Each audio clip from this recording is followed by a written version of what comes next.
What if that nagging pain you feel in your body was really your body trying to tell you something? What if there was something more to the story? We all recognize pain in all its many forms and different levels of intensity. But what if there was a more complex emotional reason behind that pain in your neck, or that cramping you occasionally get in your gut? What if there's a hidden meaning behind all that pain? In this episode of Your Best Life, you'll hear from someone who has done so much research on this. Not only has she written a book, but she was awarded a TEDx talk in London, England on this very subject. Our guest speaker will teach us how sometimes pain can be more than just physical. Pain can be a messenger. And she's going to reveal this as she shares the BioPsychoSocial model to reduce pain. Stay tuned.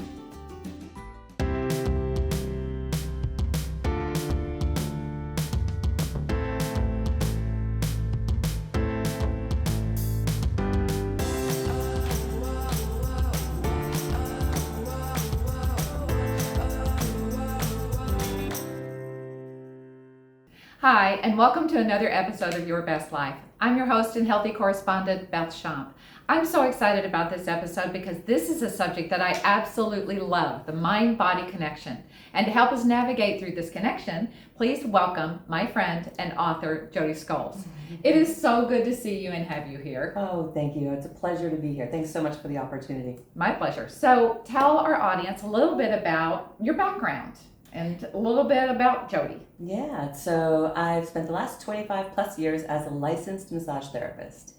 During that time, I've put my hands on about 20,000 bodies. And what I noticed over the course of those 20 plus years is that there is a blueprint, a pattern to the body and pain. So I started researching that and spent quite a few years researching, which turned into a book. So as you mentioned, I'm an author and also adjunct instructor at Northern Virginia Community College in the past. Now I teach online about the body blueprint and about how graduates can succeed in this profession. So tell us a little bit more about the body blueprint. Actually, what does that mean? So what it means is that there's a pattern in the body, a body blueprint, that pain in the shoulder is not necessarily just about a torn rotator cuff. Pain in the knee is not necessarily just about an injured meniscus. There's actually a deeper meaning sometimes to the pain. So a pain could be meaning something emotional? It can be. And so back in the 70s, Dr. George Engel introduced the BioPsychoSocial model. And it was really to encourage other medical professionals to bring more empathy into a traditional office visit. That it wasn't just all about the blood tests and the x-rays and the diagnosis. That the pain was showing up during times of mental stress, during times where the patient felt social pressures, and that was making their pain worse. And so he invented the philosophy of the BioPsychoSocial model. Okay, all right. So when we were talking earlier, you mentioned something about the left side versus the right side. Explain a little bit more about that. So now we're going a little bit more into traditional Chinese medicine, and acupuncturists and TCM practitioners will corroborate this, but the left side of the body represents the feminine nature. Okay. The right side of the body represents the masculine nature. And so when we look at the body blueprint, when we look at biopsychosocial reasons for pain, we look beyond just the physical, and we can dig a little deeper when we identify what side of the body it's on. For example, left shoulder pain would be maybe around something, a feminine role. So are you female and the major breadwinner? Because shoulders represent the weight of the world on your shoulders. Right. And this is also from Louise Hay's work. This is not something that I've invented. This is something I've researched. Right. So Louise Hay, Carolyn Mace, Wayne Dyer, Deepak, they've all talked about the mental and emotional components of physical pain. So break down bio, psycho, social. Mm-hmm. Explain a little bit more detail about how they all feed together. Yeah. So most traditional Western medicine look at the biology. They do blood tests and run all sorts of different tests to calibrate what's going on in the body physically. And then sometimes, like in conditions of fibromyalgia, they're like, we can't figure out why. We can't figure out about the biology.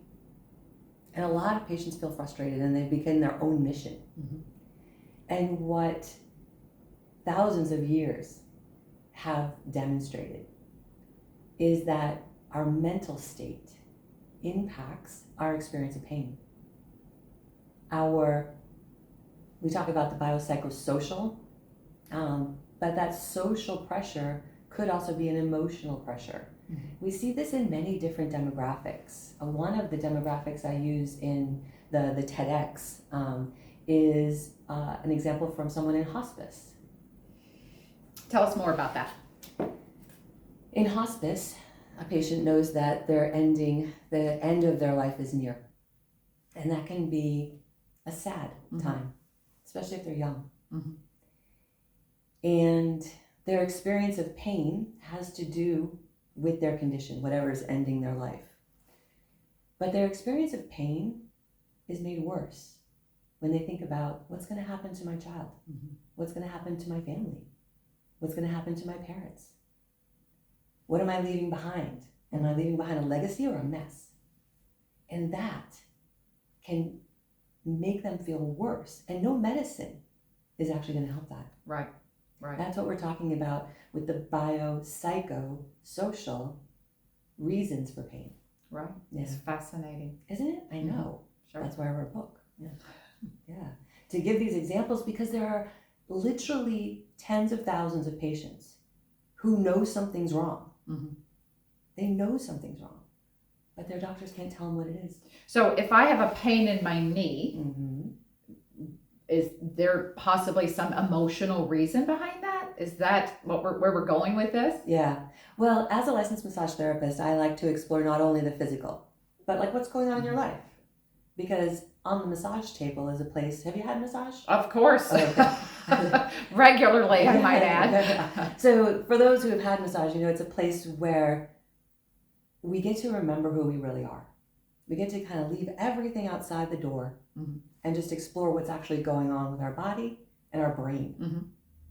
And so knee pain is so interesting because there's so many different reasons for physical knee pain, right? Right. And yet the knees represent bowing down. What do we do with our knees? We bow down, we kneel, we pray, right? And so we look at where in your life are you bowing down where you don't want to? Who are you kneeling to that might have been okay for a long time, but now there might be some resentment.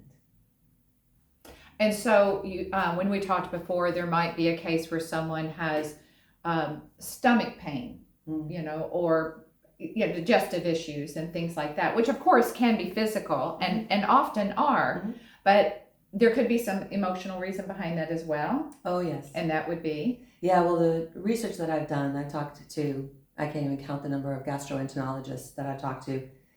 Everyone has said stress is a big part of IBS, irritable bowel syndrome. Right. Stress is a big part of episodes of Crohn's. So this leaky gut even. Yes, there's physical reasons for this, and there's medicine that helps. Right. But they treat the symptoms. And until we get to the cause, the root cause, that's when we're still vulnerable to those episodes, to those flare-ups. Right. Makes sense. So we've all heard about the mind-body connection. So I would love for you to share with the audience how the concept of mind-body connection really comes alive in some stories. I know you have so many stories of so many people that she's worked with. So share with us one or two of them. Yeah, I sure will. I love this story about Maria. Maria came to me very much like you, healthy, aging well, active, a real go-getter, and ran marathons. And Maria one afternoon came in for her regular appointment, and said, every year around this time I get bronchitis. And I was like, wait a minute, you're healthy. Like, that doesn't add up. Yeah. And so by the time Maria came back for her next session, I had done a little research. And what I had found was that, okay, you can take all these different supplements, but in traditional Chinese medicine, the lungs represent unexpressed grief. And when I shared that with Maria, she got real quiet. She said, well, that might be the case considering I've never gotten over the death of my mother at 14. Wow. She had a light bulb moment with that one statement. Wow.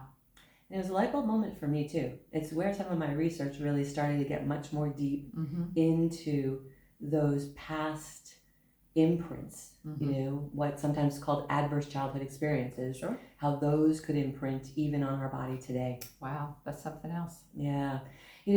One other story that comes to mind is Jim. Oh my gosh.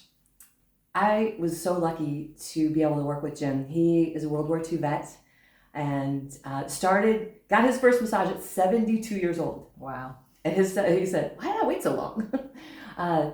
But Jim was also an amputee. He had lost the bottom half of his right leg being shot down over Germany and had had phantom pain every day of his life since he was 22 years old. Unbelievable. Yeah. Different severities, but it was always there in a foot that he no longer had. And so he asked me, do you think massage could help with the phantom pain? And I said, let's give it a go. And this is where the physical and the mental emotional healing starts to happen, because that's a wound from the past, right? It's a physical wound from the past. And there were physical conditions. There was a physical feeling he had in the foot that was not there. So massage therapy was actually able to help Jim. Only 2 or 3 days that he would go without pain, but 2 or 3 days. Which is probably more than he'd had since he was 22, like you said. Yeah, wow. Yeah. Wow. And so he got to work through some of not only the physical issues, but also the mental and the emotional healing that went along with that experience. So, in other words, it's really helping people address things that they may have repressed, like, in Marie's case, or maybe in Jim's case, just he knows about it, he's not repressing it, but yet not working through it. Well, it's healthy at times to put that type of pain in a box and put the lid on it, right? Just we'll deal with it later. That's got true. Kids to raise, job to do, got to move on. And one of the things that I talk about in the book is how our biography becomes our biology. Right. So let's talk about your book. Oh, yeah. So you have a book coming out. I do. I believe it's coming out in March, right? It is. March 2023. Yep. So tell us, what's the name of the book? The name of the book is The Body Blueprint, How Your Pain May Be Telling a Story. It's the same title as the TEDx, How Your Pain May Be Telling a Story. And we'll be able to find it on Amazon, right? Oh, yes. I can't wait. So we look forward to seeing that. Thank you so much for your time today, Jody. Your time is so special and so precious, and I really do appreciate you spending it with us. So I'm sure that some of our audience members are going to want to reach out to you.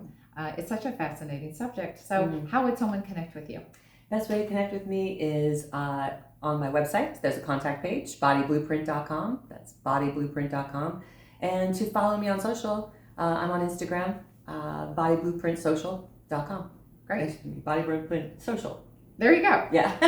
And thank you. Thank you for joining us for another episode of Your Best Life. Now, if you would please, please, please, don't forget, like this video, subscribe to our channel. And if you have any other questions regarding this subject or some other topic, please feel free to contact me directly at yourbestlife9@gmail.com. Until we meet again, be happy and be healthy.